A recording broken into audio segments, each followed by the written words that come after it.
이제 우리 하나님 말씀 같이 살펴보시겠습니다. 하나님 말씀은 창세기 18장입니다. 구약 성경 창세기 18장 1절부터 8절인데요.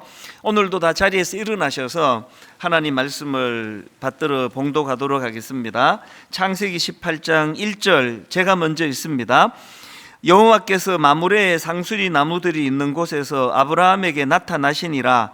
날이 뜨거울 때에 그가 장막문에 앉아 있다가 눈을 들어 본즉 사람 셋이 맞은편에 서 있는지라. 그가 그들을 보자 곧 장막문에서 달려나가 영접하며 몸을 땅에 굽혀 이르되 내 주여 내가 주께 은혜를 입었사오면 원하건대 종을 떠나 지나가지 마시옵고 물을 조금 가져오게 하사 당신들의 발을 씻으시고 나무 아래에서 쉬소서. 내가 떡을 조금 가져오리니 당신들의 마음을 상쾌하게 하신 후에 지나가소서. 당신들이 종에게 오셨음이니이다. 그들이 이르되 내 말대로 그리하라.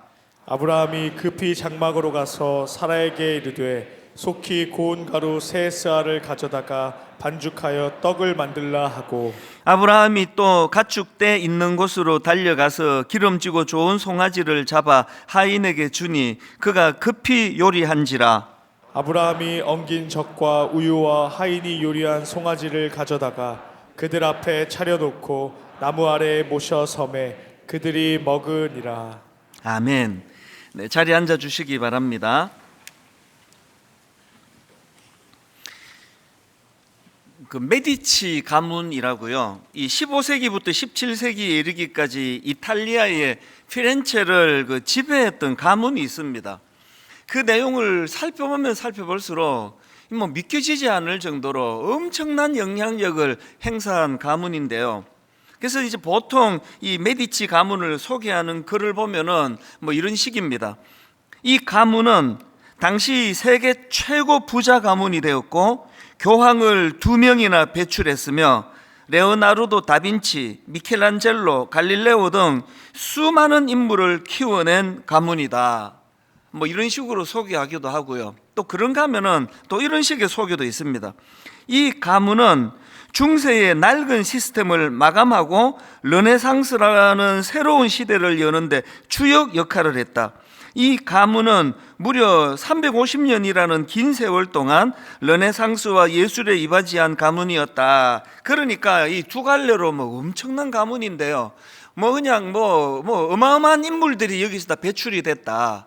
그리고 또 한 가지 이 가문이 가진 놀라운 점은 이 한 가문에서 거대한 중세의 낡은 시스템을 마감하고 르네상스 시대를 여는데 주역 역할을 했다. 그러니까 굉장히 큰 영향력을 행사했다. 이제 이런 식으로 강조를 하는데요.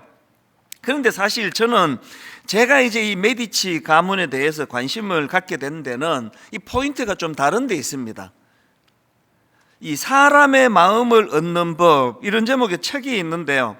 이 책의 부제가 350년 동안 세상을 지배한 메디치 이야기, 이렇게 되어 있습니다. 그래서 제가 이 책의 제목과 부제를 가지고 제 관심사로 이것들을 이렇게 엮어봤는데 이런 식으로 결론을 맺을 수 있습니다. 메디치 가문이 무려 350년 동안 세상을 지배할 수 있었던 것은 사람의 마음을 얻었기 때문이다.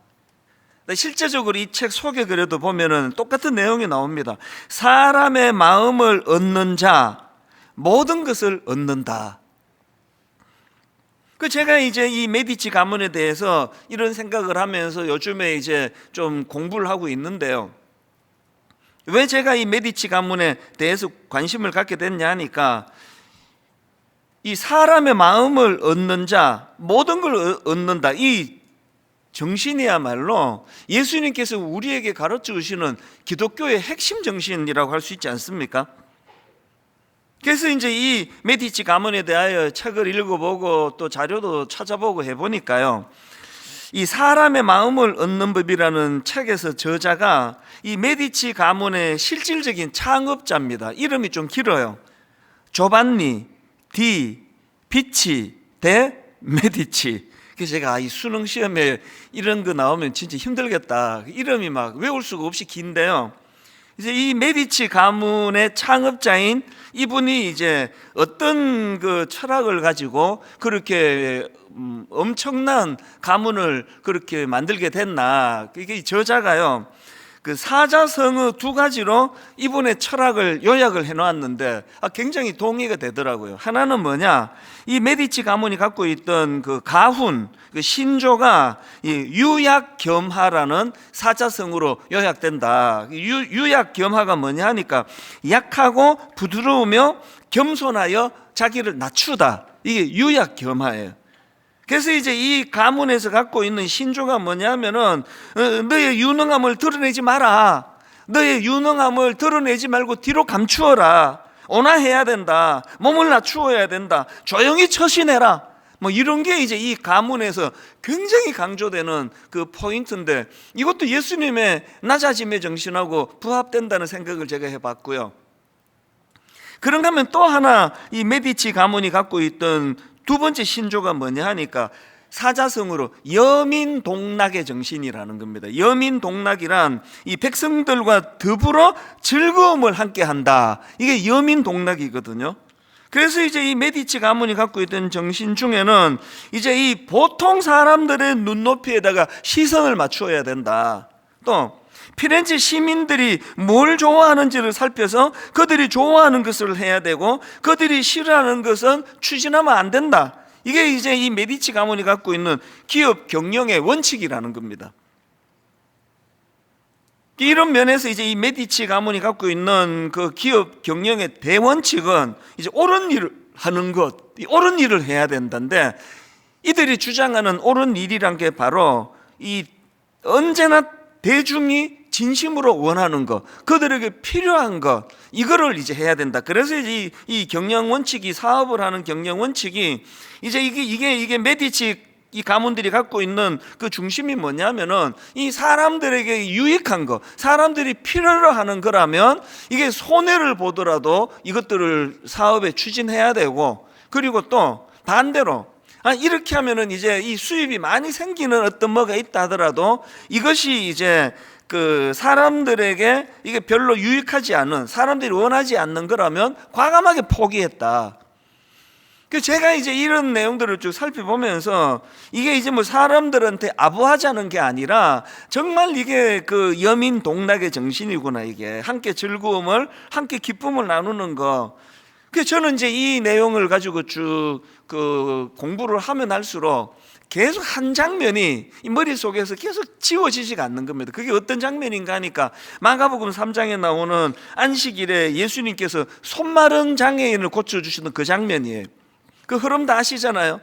지금 이제 바리새인들이 이제 예수님이 이제 안식일에 이 그 손마른 장애인을 고쳐주는 즉시 이제 이 주님을 고발하려고 두 눈 부릅뜨고 지켜보고 있는 상황이에요. 예수님은 그 상황을 뻔히 아시면서도 그 손마른 장애인을 고쳐주실 수밖에 없는 주님이 가지셨던 정신, 그래서 이제 손마른 장애인을 고쳐주시고는 그 감시하고 있던 바리새인들에게 이런 말씀을 하시잖아요. 마가복음 3장 4절, 그들에게 이르시되 안식일에 선을 행하는 것과 악을 행하는 것, 그 다음 보세요, 생명을 구하는 것과 죽이는 것 어느 것이 옳으냐. 아까 그 메디치 가문이 사업 기업 경영의 대원칙으로 옳은 일을 하는 거다. 그리고 그들이 생각하는 옳은 일은 이게 사람들이 필요로 하는 것, 그 사람이 유익한 것, 이게 옳은 일이다. 그 정신하고 너무 부합되는 거 아닙니까? 저는 이런 맥락에서 지난 몇 주간 저의 목회를 돌아보고 한국교회를 돌아보면서 마음이 좀 아팠습니다. 지금 모든 분들이 다 알고 계시지만 기독교가 지금 위기라 그러잖아요. 왜 위기입니까? 사람들이 외면을 해요. 기독교에 대해서 매력을 못 느낍니다. 그 중에서 젊은이들이 더 민감하게 반응합니다. 기독교는 매력이 하나도 없다. 왜 이렇게 됐느냐? 저는 그 첫 출발이 예수님의 이 정신을 놓친 거거든요. 예수님의 근본 정신이 뭐였습니까? 이게 사람을 살리는 것, 사람을 옳은 길로 인도하는 것. 이 사람의 관심을 가지는 것, 이게 기독교의 핵심이거든요. 한국 교회가 70년대 갑자기 이제 성장을 하면서 거기에서 굉장히 그 독소가 함께 들어왔다고 저는 생각을 합니다. 처음에는 뭐 그런 나쁜 의도로 그랬겠습니까만 막 이제 사람들이 몰려드니까 이 숫자가 중요해지는 거예요. 그래서 이제 뭐 요즘은 그런지 모르겠습니다만 옛날에 뭐 오랜만에 그 목사님들 만나면 관심사가 지금 몇 명 출석하느냐, 나쁜 의도로 묻는 건 아니지만 이 관심사가 이제 여기 좀 많아진 거 아닙니까? 제가 목회를 해보니까요, 이 숫자에 관심을 가지는 그 순간 사람에 대한 관심이 죽어요. 분당 우리 교회 2만 명 모입니다. 그 안에 2만 명 안에 사람이 보입니까? 그게 숫자에 불과한 거 아닙니까? 오늘 교회가 바로 이 사람에게 관심을 갖고 계시던, 사람을 살리는 일에 모든 걸 거시고 그게 안식일이라 할지라도, 그래서 이것 때문에 고발당한다 할지라도 그 손마른 장애인의 아픔을 외면할 수 없었던 것은 바로 이게 사람에게 관심을 갖고 계셨던 예수님의 그 중심인데요. 어느 순간에 이게 사람이 별로 중요해지지 않고 사람 숫자가 중요하고 그 숫자를 담을 수 있는 큰 건물이 중요하고 규모가 중요하고 이렇게 돼 가면은 이제 사람은 그 규모를 채우기 위해 동원된 도구에 불과해지는 거거든요. 제가 1만 성도 파송 운동 이후로 하나님이 제게 병을 주셨어요. 이게 그냥 뭐 멋지게 잘 이루어졌다, 29교회가 독립을 했다, 자립을 다 하고 있다, 이런 결과가 나와 있지만 저는 여전히 마음이 슬퍼요. 계속 슬픕니다. 왜 슬픈가 하니까 떠나가신 분들을 생각하면서 제가 여러 가지 이 잘못한 게 참 많은 게 자꾸 드러나요. 그게 어쩔 수 없는 상황이었지만 한 사람 한 사람을 소중히 여길 수 있는 상황이 아니었던 목회를 한 거, 그게 제 마음에 굉장히 지금 아픔이 되고 병이 되고 있습니다. 그래서 제가 내년에 분당 우리 교회에 가장 중요한 목회 방향을 이 환대로 잡을 수밖에 없었던 것도 여기에서 출발하는 거거든요. 오늘 본문을 저는 이런 관점으로 살펴볼 수 있다고 생각을 합니다. 자, 오늘 본문 창세기 18장 1절을 보십시오. 예수께서 마므레의 상수리 나무들이 있는 곳에서 아브라함에게 나타나시니라. 날이 뜨거울 때에 그가 장막문에 앉아 있다가, 이제 하나님께서 아브라함에게 나타나셨어요. 이건 이상할 게 하나도 없고 색다를 게 없습니다. 하나님은 늘 사람을 소중히 여기시고 사람에게 임재하셔요. 그 1절은 아무 특이한 게 없는데요, 2절이 굉장히 독특합니다. 하나님이 나타나셨는데 2절을 보십시오. 이제 아브라함이 눈을 들어 본적 사람 셋이 맞은편에 서 있는지라.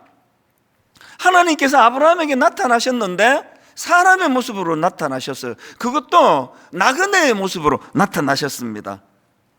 그러니까 이 아브라함 입장에서 지금 무더운 한낮 뜨거운 땡볕 아래에 나그네 세 사람이 나타났기 때문에 그 중에 한 분이 하나님이시기 때문에 그래서 잘 대접한 게 아니에요. 그 나그네로 변장하고 오신 겁니다. 이 굉장히 독특한 상황이거든요.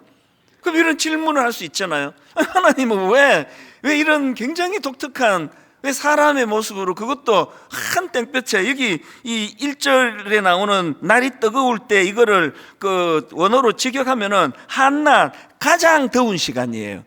한낮 가장 더운 시간에, 그러면 상상할 수 있죠? 그냥 땀이 비오듯 흐르고 옷이 땀에 젖어 있고 지쳐 있는 그런 모습으로 하셨을 것 같은 이런 모습으로 왜 나타나셨나? 저는 이런 질문에 대하여 우리가 좀 살펴보려면요, 1절을 유의해서 보셔야 되는데 1절을 다시 보십시오. 여호와께서 마므레의 상수리 나무들이 있는 곳에서 아브라함에게 나타나시니라. 날이 뜨거울 때에 그가 장막문에 앉아 있다가, 이 우리말 번역으로는 좀 강조점이 없이 애매하게 번역이 되어 있는데요, 이 원어로 보면은 강조점이 확 두드러져요. 그래서 이 1절 말씀을 원어로 보면 시작이 이렇게 시작합니다. 하나님께서 아브라함에게 나타나셨다, 이렇게 시작을 하세요. 근데 여기서 중요한 게 뭐냐면은 우리말 성경에는 생략된 의미가 있는데요, 그 의미를 살려서 읽으면 여기에 접속사 그러나를 넣어야 돼요. 그래서 이거를 더 원어에 가깝게 이거를 직역하자면 이렇게 할 수 있습니다. 그리고 하나님께서 아브라함에게 나타나셨다. 이 그리고라는 접속사가 있다는 말은 이게 이제 A 문장과 B 문장이 연결이 돼야 되는 거잖아요. 그러면 당연히 18장 1절 바로 앞에 무슨 내용이 있었지? 이 관심을 가질 수밖에 없거든요. 그게 바로 17장 그 앞에 나오는 17장 맨 마지막 구절입니다. 26절 27절을 보십시오. 그날에 아브라함과 그 아들 이스마엘이 할례를 받았고 그 집의 모든 남자 곧 집에서 태어난 자와 돈으로 이방 사람에게서 사온 자가 다 그와 함께 할례를 받았더라. 그리고 하나님께서 아브라함에게 나타나셨다. 어떤 모습으로? 나그네의 모습으로. 이 흐름이 이렇게 되는 거예요.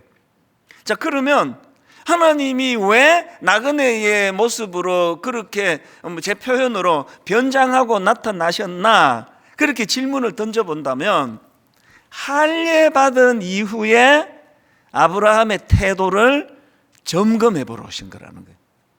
테스트 해보시러.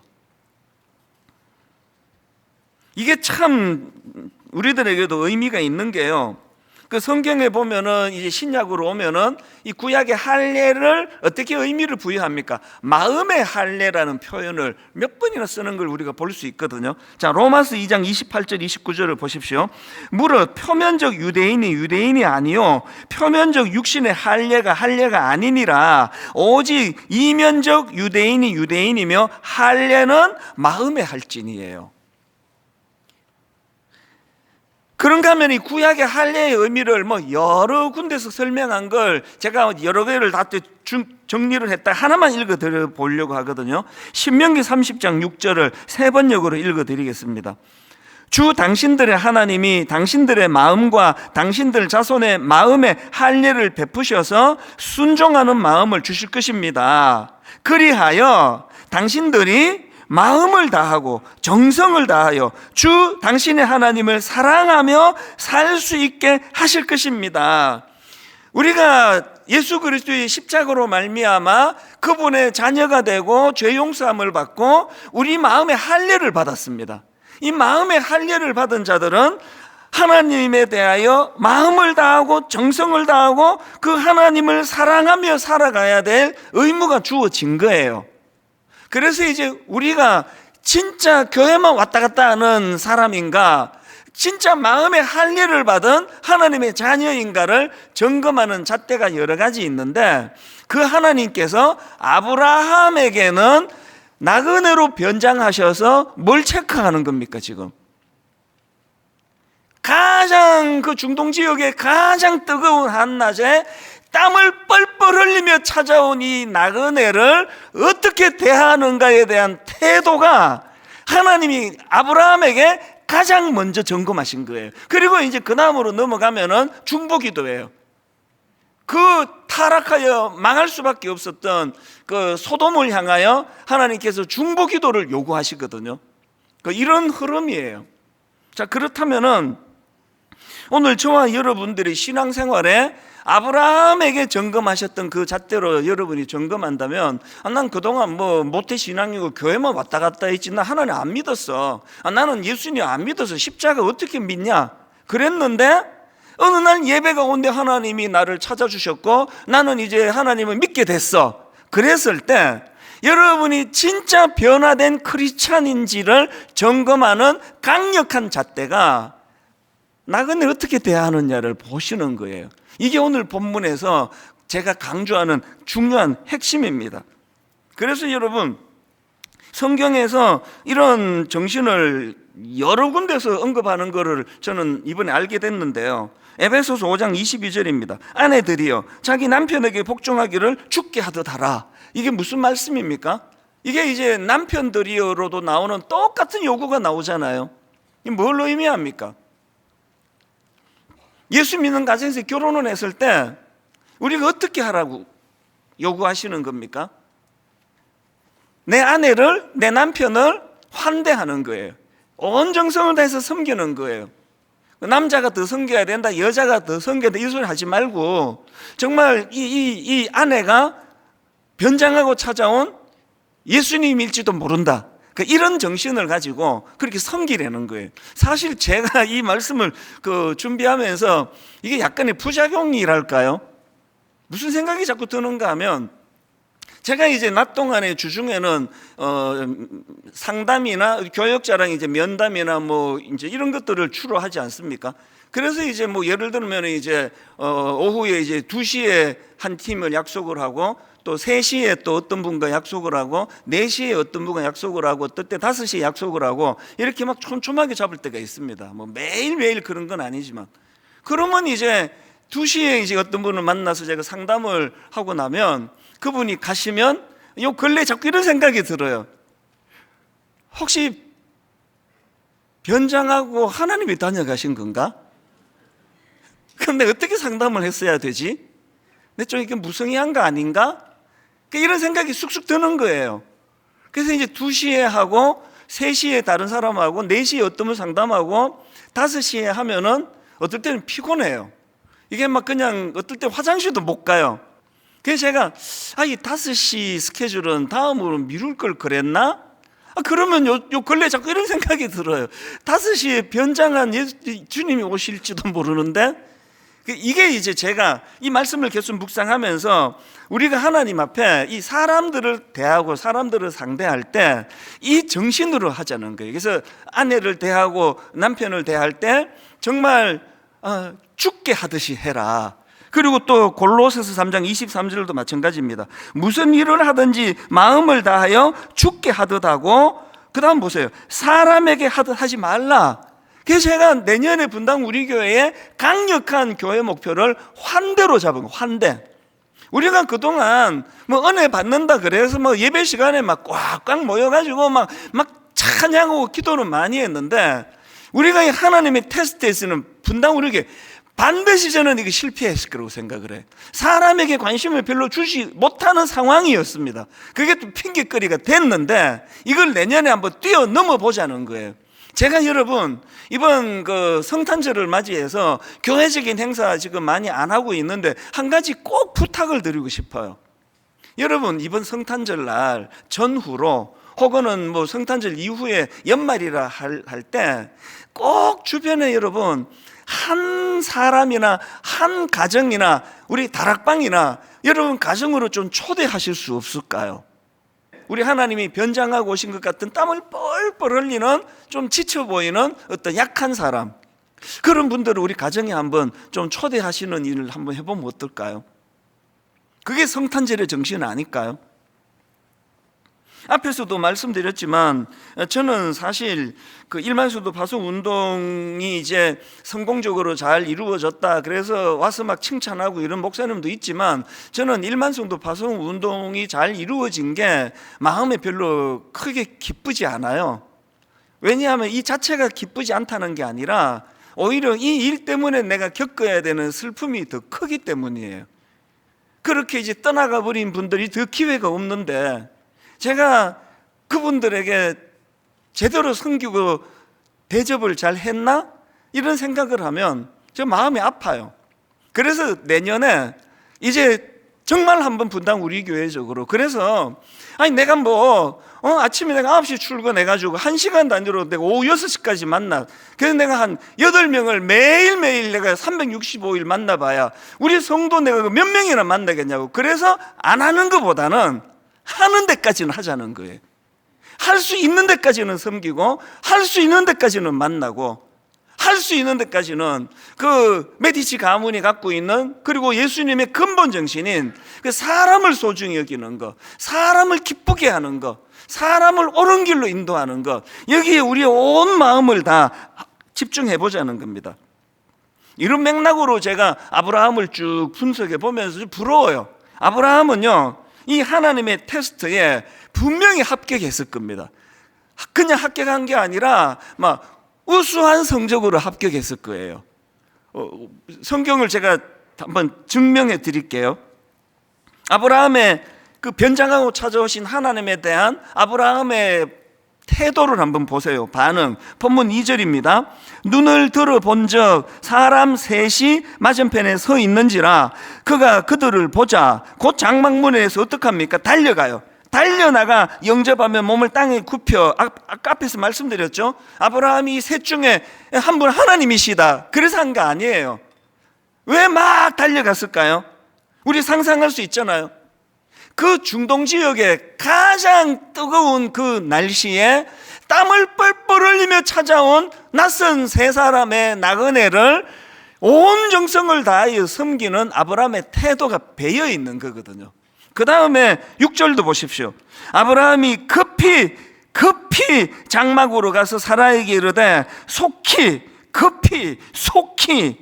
고운 가루 세 스아를 가져다가 반죽하여 떡을 만들라. 그리고 7절 아브라함이 또 가축대 있는 곳으로 달려가서 기름지고 좋은 송아지를 잡아 하인에게 주니 그가 급히 요리한지라. 저는요 내년도에 분당 우리 교회 성도님들이 오늘 본문에 나오는 아브라함이기를 바랍니다. 하나님 잘 섬기는 거 그거 이미 여러분 보여주고 계시고요. 정말 변장하고 오신 하나님을 못 알아본 아브라함이지만 그 땀을 뻘뻘 흘리며 뭔가 지쳐 보이는 그 나그네들에 대하여 정성을 다하여 섬기는 태도, 우리 모두 고백해야 돼요. 한국교회가 이게 좀 부족했습니다. 그래서 세상 사람들이 보면 하여튼 저것들은 입만 살아가지고 말 같고 다 하지 말 같고 그런 부끄러운 고백을 들었던 게 오늘 한국교회 현실이에요. 이걸 우리가 한번 이제 주님 앞에 이 테스트를 내년에 해보자는 겁니다. 꼭 막 교회 사람들 초대해가지고 대접해라 이거 아닙니다. 내가 만나고 내가 접하는 그게 우리 수고하는 경비 아저씨라 할지라도 이게 또 우리가 섬겨야 되는 어떤 주변의 어떤 무명의 어떤 대상이라 할지라도 저는 내년에 분당 우리 교회 목표가 저는 분당 우리 교회가 환대의 집이 되기를 원합니다.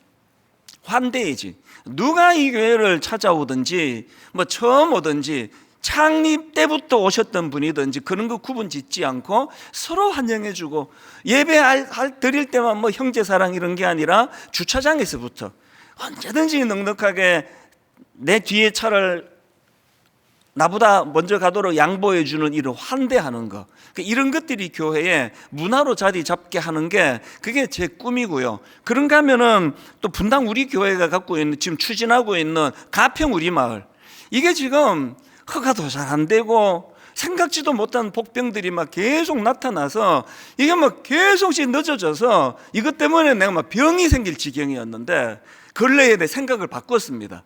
하나님께서 이 가평 우리 마을 오픈을 계속 늦추어 주심으로 진짜 원하는 일들이 이루어져 가기를 하나님 원하시는데요. 근래에 가평 우리 마을의 방향을 아주 잘 잡았습니다. 여러분, 분당 우리 교회 추진하는 가평 우리 마을은 하나님의 환대가 이루어지는 되기를 그렇게 지금 준비하고 있습니다. 하나님의 환대를 경험하는 것. 그래서 지친 이들의 쉼터로서 준비를 하고 있습니다. 간단하게 제가 가평 우리 마을의 목표를 좀 나눌 테니까요. 이거 여러분 기도 제목으로 삼아 주세요. 저는 이제 가평 우리 마을을 뭐 좀 어설프지만 저 나름대로 이제 여러 가지 목표를 이루기 위해서 100번대, 200번대, 300번대로 그렇게 구분해 봤습니다. 가평 우리 마을에서 100번대는요. 한마디로 말하면 우리 청년들이 잘 쓰는 표현으로 내 돈 내산입니다. 내가 가서 내가 내 돈으로 커피 사 마시고 내가 내 돈으로 숙박하고 이게 100번대고요. 근데 가평 우리 마을에서 중요한 건 200번대입니다. 200번대가 뭐냐? 이게 이제 너무나 지쳐 있는 분들, 예를 들어서 우리 장애인 부모님들, 특히 우리 장애인 어머니들은 참 더 많은 수고가 필요한 자녀를 하나님이 주셨기 때문에 많이 지쳐 계세요. 그래서 지금 저는 꿈을 꿔요.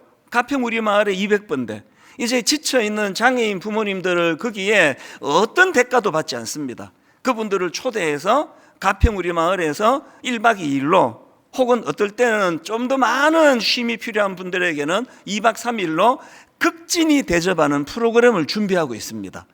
또 그런가 하면 환대가 필요한 또 그 부부가 계시거든요. 미자리 교회 목사님과 사모님. 제가 참 마음 아픈 이야기를 들었는데요.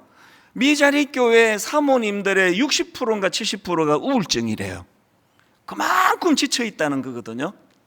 이분들을 가평 우리 마을에서 계속 이제 어떤 그 프로그램을 우리가 만들어서 다는 못하지만 하여튼 이분들을 일정한 숫자를 초대를 해서 가평 우리 마을에서 쉬게 해드리는 거, 이게 200번대예요.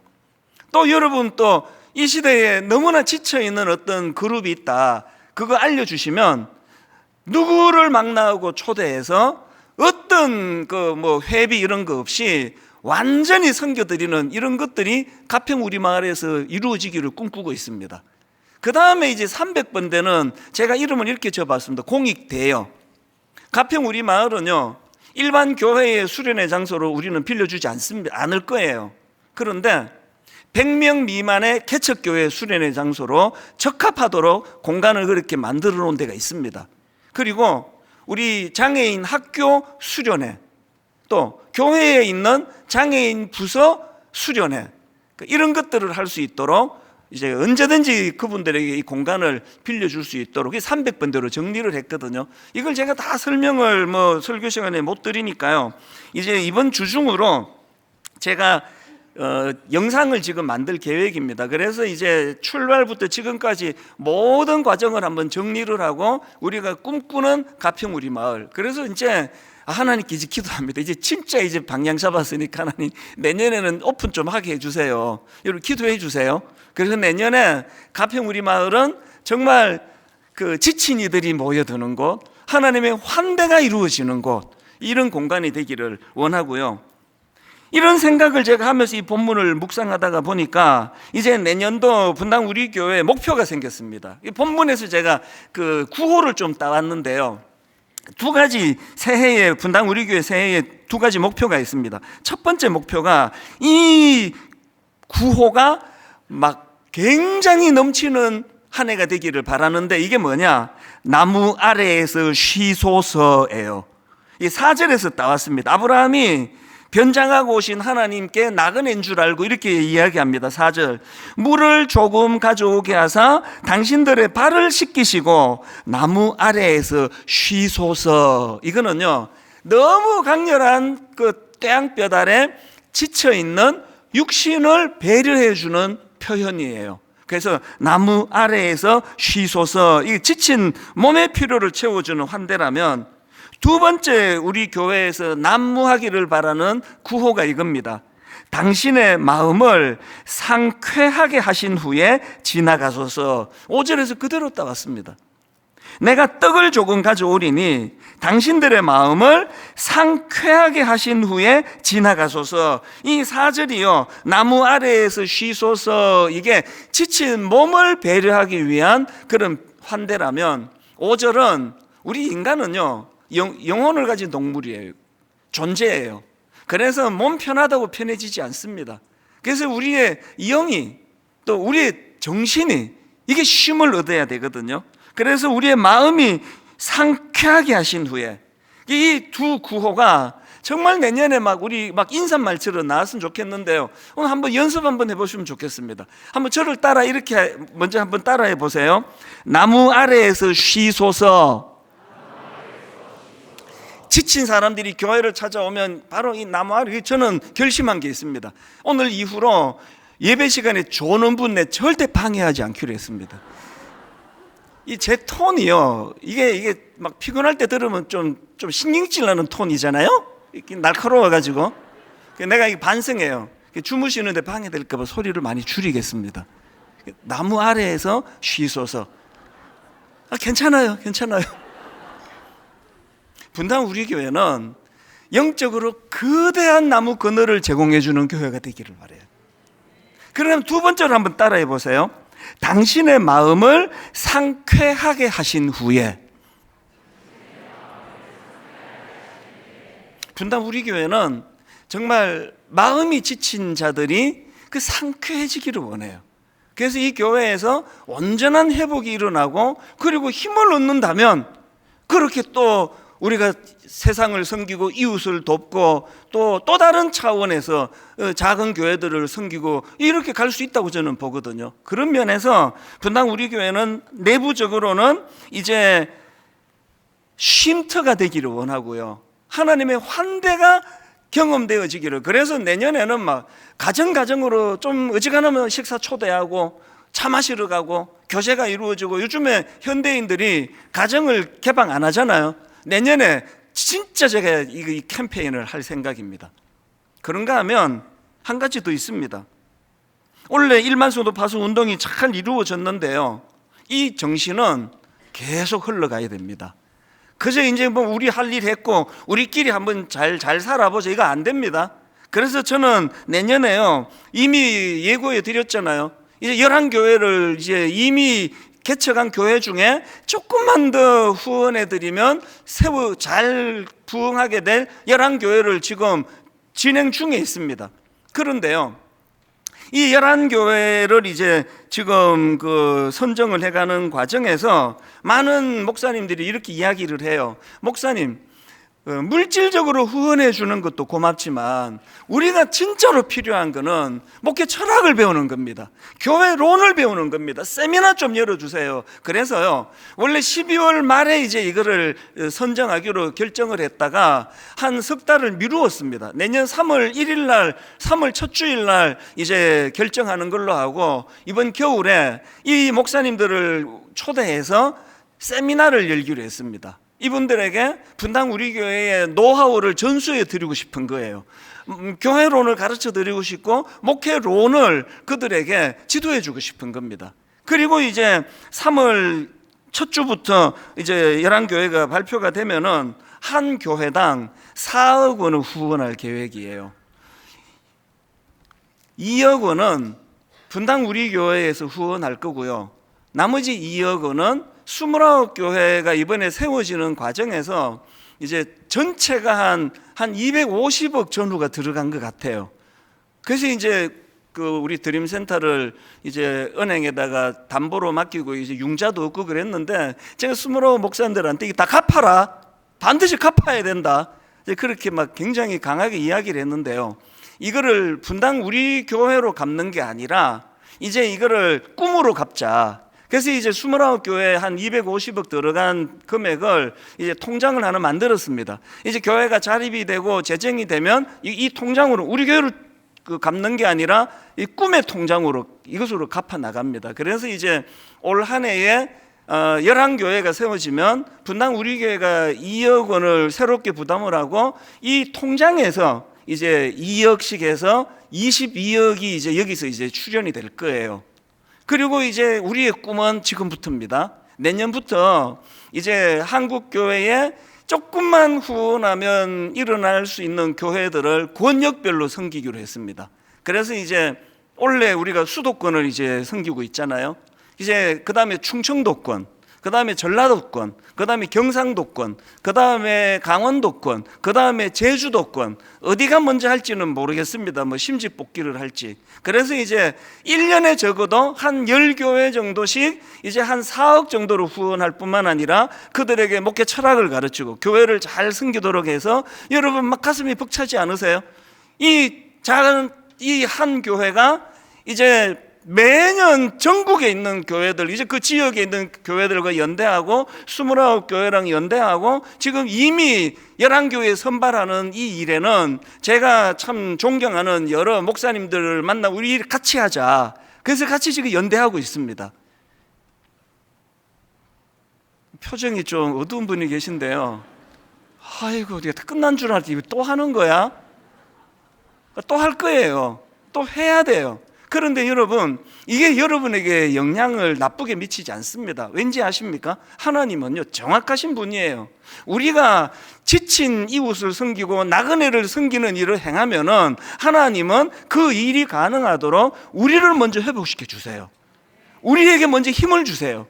내년에 이 모든 꿈들이 이루어지기 위해서 저는요, 정말 우리 하나님께서 로마서 5장 6절, 우리가 아직 연약할 때에 기약대로 그리스도께서 경건하지 않은 자를 위하여 죽으셨도다. 로마서 5장 8절, 우리가 아직 죄인 되었을 때에 그리스도께서 우리를 위하여 죽으심으로 하나님께서 우리에게 대한 자기의 사랑을 확정하셨느니라. 선행돼서 주신 하나님의 환대, 우리가 아직 죄인 되었을 때에, 우리가 하나님과 원수 되었을 때에, 하나님의 환대를 받을 자격이 하나도 없던 그때에 얼마나 놀라운 사랑으로 우리를 거두어 주시고 환대해 주셨는가를 이 은혜의 감격이 회복되는 한 해가 될 줄로 믿습니다. 이 하나님의 환대가 넘쳐나는 한 해가 되고 난 다음에 우리가 꿈을 꾸는 거예요. 결론을 저는 이렇게 맺기를 원합니다. 우리나라의 메디치 가문과 같은 정신의 부자가 있잖아요. 경주 최부자. 경주 최부자 가문에서 외쳤던 구호를 아시죠? 백리 안에 굶어 죽는 사람이 없게 하라. 감히 분당 우리교회가 이 꿈을 꾸기 원합니다. 분당 우리교회가 여기 있음으로 말미암아 상징적입니다. 백리 안에 있는 영적으로 굶는 사람, 육적으로 굶는 사람이 없도록 하라는 꿈을 꾸기 원합니다. 하나님은 크신 분인데 왜 우리의 꿈은 이렇게 작았냐고요. 큰 꿈을 꾸면서. 그래서 하나님의 환대를 우리 모두가 먼저 누리면서 내년에 분당 우리 교회는 거대한 나무 그늘이 만들어지는, 모든 성도님들이 환대를 먼저 경험하고 나그네들에게 환대를 실천하는 그런 가슴 벅찬 한 해가 되기를 주님 이름으로 축원합니다. 그래서 우리 함께 꿈을 꾸며 기도해야 되는데요, 이 찬양으로 이 시간 우리가 기도하기 원하면 나의 기도하는 것보다 더욱 응답하신 하나님, 꿈꾸면서 하나님께 찬양을 드리기 원합니다. 나의 기도하는 것보다, 나의 기도하는 것보다 더욱 응답하실 하나님, 응답하실 하나님, 나의 생각하는 것보다 나의 생각하는 것보다 더욱 이루시는 하나님, 여러분 크신 하나님을 크게 믿기를 원합니다. 우리 가운데 역사하신 능력대로 우리들의 크신 하나님 앞에 크게 간구하기 원합니다. 간구함을 넘치도록 선포하십시오. 능히 하실 주님께 모든 영광과 존귀 찬양과 경배를 돌릴지어다. 모든 영광과 존귀 찬양과 경배를 돌릴지어다.